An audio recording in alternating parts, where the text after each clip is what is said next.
Et si je vous disais que votre anxiété n'est pas votre ennemi, et si c'était le symptôme d'une force immense mais mal dirigée?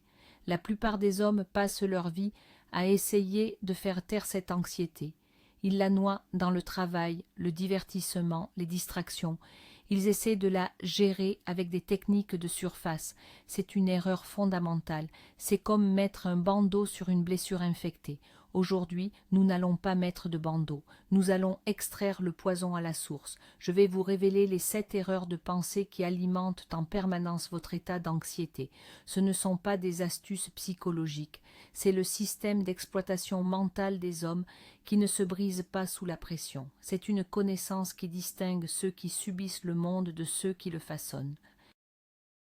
Avant de commencer, écrivez dans les commentaires quelle est la situation qui vous cause le plus d'anxiété actuellement.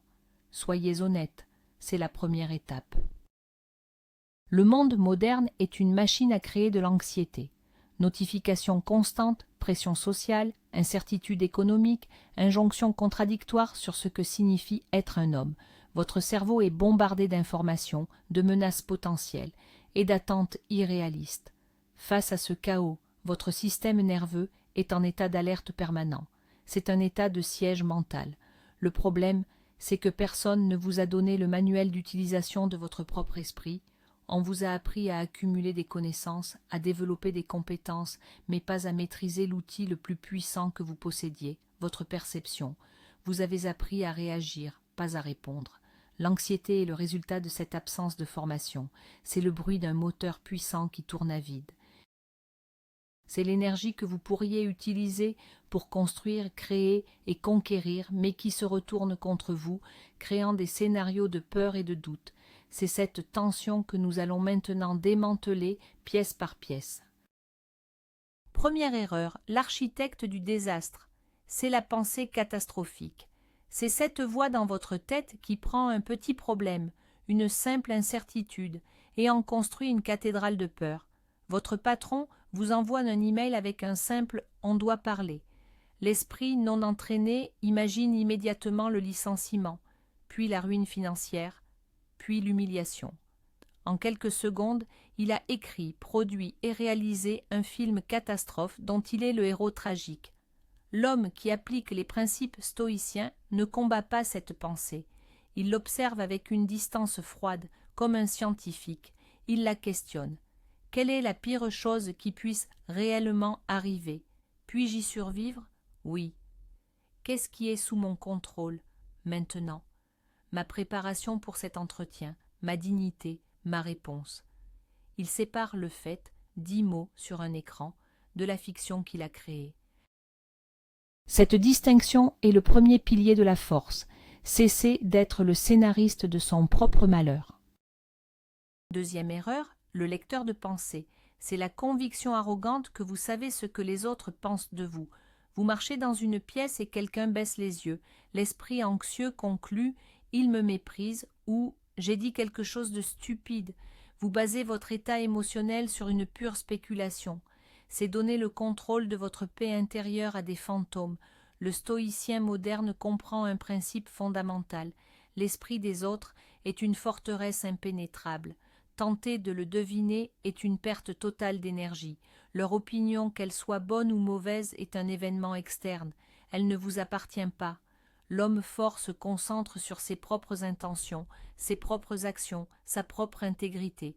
Il agit selon ses valeurs, pas en fonction de l'approbation supposée des autres. Il ne demande pas « qu'est-ce qu'ils pensent de moi ?» Il demande « est-ce que j'agis avec vertu ?» En abandonnant le besoin de plaire à des juges imaginaires, il récupère une quantité phénoménale de puissance mentale. Troisième erreur, la tyrannie du « je devrais ». Je devrais être plus riche, je devrais être plus confiant, je ne devrais pas ressentir ça. Chaque « je devrais » est une déclaration de guerre contre la réalité. C'est une règle rigide que vous imposez au monde et à vous-même. Et chaque fois que la réalité ne se plie pas à votre règle, vous générez de la frustration, de la culpabilité et de l'anxiété. C'est comme essayer de faire entrer une pièce carrée dans un trou rond, encore et encore, en espérant un résultat différent. L'approche stoïcienne est radicalement différente. Elle remplace les « je devrais » par des « je préférerais » et se concentre sur l'action vertueuse dans le présent. Au lieu de « je devrais être plus confiant », il pense « je peux agir courageusement maintenant malgré mon malaise ». Il ne se bat pas contre ses émotions, il les accepte comme des données et choisit une action alignée avec ses principes. Il accepte la réalité telle qu'elle est, non pas avec passivité, mais comme le point de départ stratégique pour son prochain mouvement.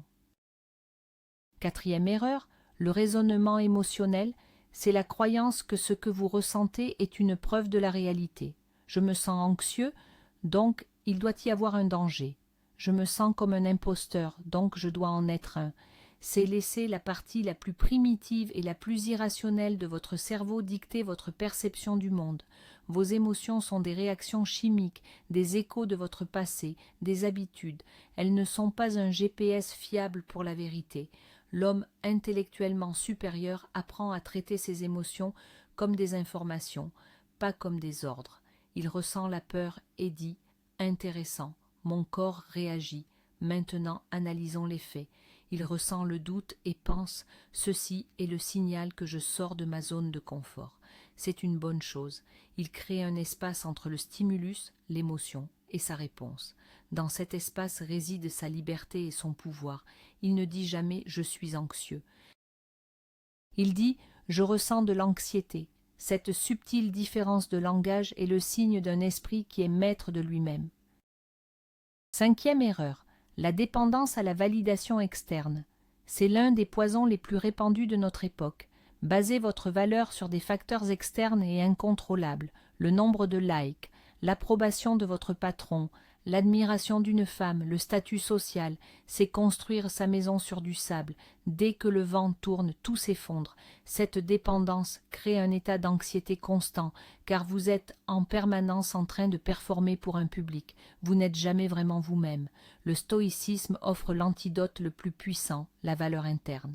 La seule chose qui définisse votre valeur est votre caractère, vos actions, votre capacité à agir avec courage, justice, sagesse et discipline. Ces choses ne peuvent vous être enlevées par personne. Un homme dont l'estime de soi repose sur sa propre vertu est une forteresse. Les compliments sont agréables, mais pas nécessaires. Les critiques sont des données à analyser, pas des attaques personnelles. Il est son propre juge et son tribunal est juste et rigoureux. Sixième erreur, l'obsession de l'incontrôlable, c'est sans doute l'erreur qui gaspille le plus d'énergie mentale, se préoccuper de la politique mondiale, de l'économie, de ce que quelqu'un a dit de vous dans votre dos, de la météo de demain. C'est essayer de diriger un navire en se concentrant sur les vagues plutôt que sur le gouvernail. L'anxiété est le produit direct de l'investissement de votre attention dans des domaines où vous n'avez aucune influence. Le principe central du stoïcisme, la dichotomie du contrôle, est une lame de rasoir qui tranche ce nœud gordien. Il y a ce que vous contrôlez et il y a tout le reste. Vous ne contrôlez que 3 choses, vos pensées, vos jugements et vos actions. C'est tout. L'homme fort retire délibérément son énergie de l'incontrôlable pour la concentrer à 100% sur ce petit cercle de pouvoir. Il ne s'inquiète pas de la tempête. Il s'assure que son navire est solide et que sa main sur le gouvernail est ferme. C'est le secret de l'efficacité et de la sérénité. Septième erreur, le rejet de la réalité. Ça n'aurait pas dû arriver, ce n'est pas juste. Si seulement les choses étaient différentes. C'est le combat mental contre ce qui est.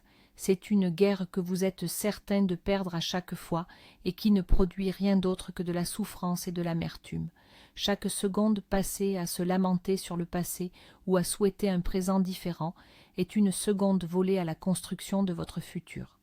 L'ultime discipline stoïcienne, résumée par le concept d'amor fati, est d'accepter et même d'aimer son destin.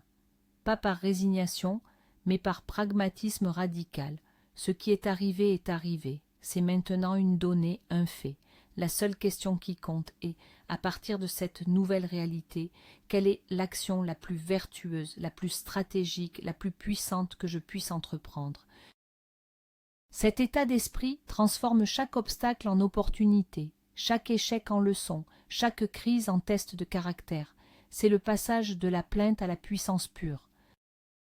Ces 7 erreurs ne sont pas des faiblesses personnelles, ce sont des programmes par défaut installés par une société qui souvent profite de votre anxiété.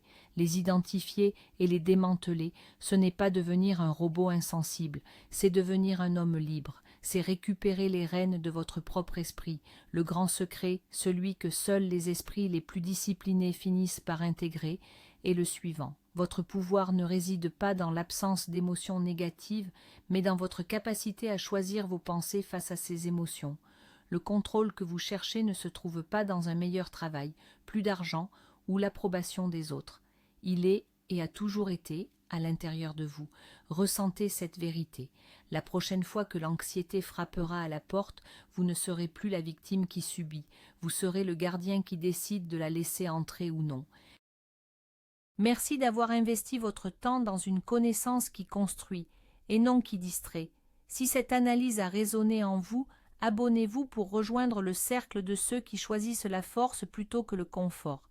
Maintenant que vous connaissez ces erreurs, laquelle avez-vous le plus tendance à commettre? Partagez votre lucidité dans les commentaires.